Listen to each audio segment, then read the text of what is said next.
با فرو رسیدن سال نوی تحصیل در مؤسسه‌های تعلیمی پایتخت کارهای آبادانی و سازندگی و آمادگی به قبول خوانندگان وسعت می‌گیرد. مؤسسه تحصیلاتی میانه عمومی رقم 28 ناحیه فردوسی شهر دوشنبه نیز در این روند برای فراهم آوردن شرایط مناسب و خوانندگان آموزگاران کارهای تعمیری و آمادگی را به راه مانده است. در مؤسسه جهت آماده نمودن صنفخانه‌ها، راهروها و دیگر قسمت‌های بنا کارهای تعمیری ادامه داشته و تازگی و ترتیبات محیط تعلیمی توجه خاص ظاهر کرده می شود. همزمان در حدود مؤسسه کارهای آبادانی ادامه داشته برای سال نو تحصیل شرایط مساعد تعلیمی فراهم آورده می شود. میز و کرسی و دیگر لوازمات ضروری تعلیمی سنجیده شده مسئولین برای برطرف نمودن کمبودی‌های جای داشته چاره‌های ضروری می اندیشند. طبق اطلاع در مؤسسه تحصیلاتی میانه عمومی رقم 28 ناحیه فردوسی پایتخت 49 صنفخانه تعلیمی موجود بوده، همه آنها از تعمیر برآورده شدند.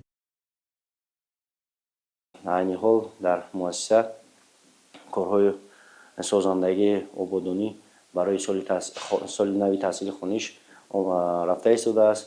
ما علاقه قریب که تمام کارها را به انجام رسانیدیم. به سال خونیش سال 2026-27 علاقه قریب که آماده شدیم. در مؤسسه تعلیمی یک قطار کارها از جمله صنفخانه‌ها که قسمتی درونی بنا پورا قریب که از تعمیر گذشتند و تا روزهای آینده پورا از تعمیر میبراید. کارهایی که در داخل مؤسسه بود، یک کابینت روانشناسی علاقه آماده کردیم برای خوانندگان.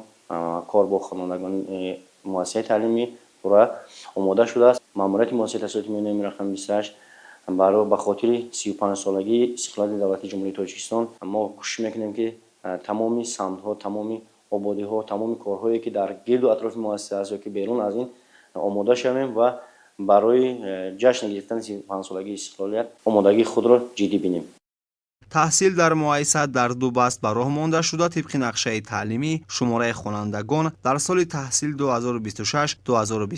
به 5065 نفر رسیده برای آنها شرایط مساعد دانش آموزی تامین کرده شده است. مؤسسه مذکور از 3 بنای تعلیمی عبارت بوده، در آنها کارهای تعمیری با مرام ادامه دارد و قسمی آنها الکی به انجام رسانیده شده است. مورد یادآوری است که مؤسسه تحصیلاتی میانه عمومی رقم 28 ناحیه فردوسی شهر دوشنبه از جمله مؤسسه‌های تعلیمی است که در آن برای تعلیم و تربیت خوانندگان کارهای منتظم به راه مانده می شود. با انجام کارهای آمادگی مسئولین تلاش دارند که مؤسسه سال نو تحصیل را با شرایط بهتر و محیط سازگار تعلیمی آغاز نماید.